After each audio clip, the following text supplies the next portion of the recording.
Okay guys, kembali kita dalam POV Rider. Kali ini kita uphill. Apa expectation para riders uphill? So untuk kita sampaikan kepada yang naik kenderaan 4 roda ni, apa yang kita harapkan.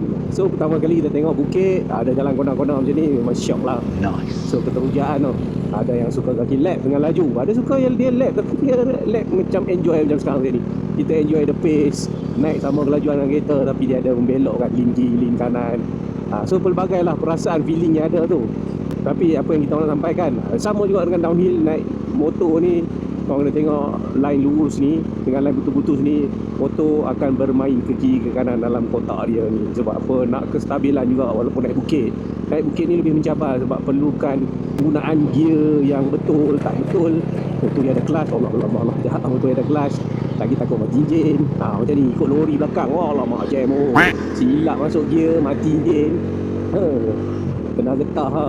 So banyak lah. Dia ada technical skill lah. That's why kenapa banyak motor suka datang kat sini kan. So challenge kat sini. Dia corner-corner tapi dia naik bukit. Jalan dia pun gravel, kenderaan pun ada. So macam mana kita nak guna skill tu lah. So cuma nak menyampaikan kepada yang naik kenderaan 4 roda tu, kalau korang tengok motor dia naik bukan slow lah, dia naik relax, tapi korang naik laju, nasihat saya, bagilah dia ruang. Sebab dia motor susah, macam mana pun dia ke kiri, link ke kanan, dia 2 roda, dia akan ambil ruang walaupun dia kecil. Sebab dia nak kestabilan. Tak macam kereta pun kadang macam tu, dia ambil juga kan. Tapi kereta boleh berhenti tengah-tengah jalan, tak ada masalah, tak terbalik, tak tergolek. Motor kalau uphill dia berhenti saja, enjin mati, dia tergolek dengan dia kali. So jika nak cari bukan nak lap, dia nak enjoy the pace.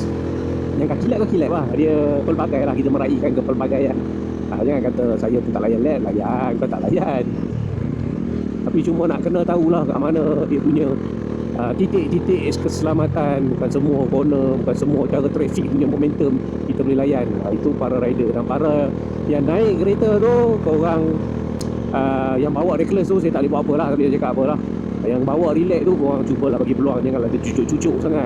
Sebab kadang orang tu mungkin skill dia tak cukup baik lagi, dia tengah praktis, korang cucuk tu pressure dia, so dia berisiko lah. Kalau dia dari sini dia punya skill dia bagus, dia tahulah.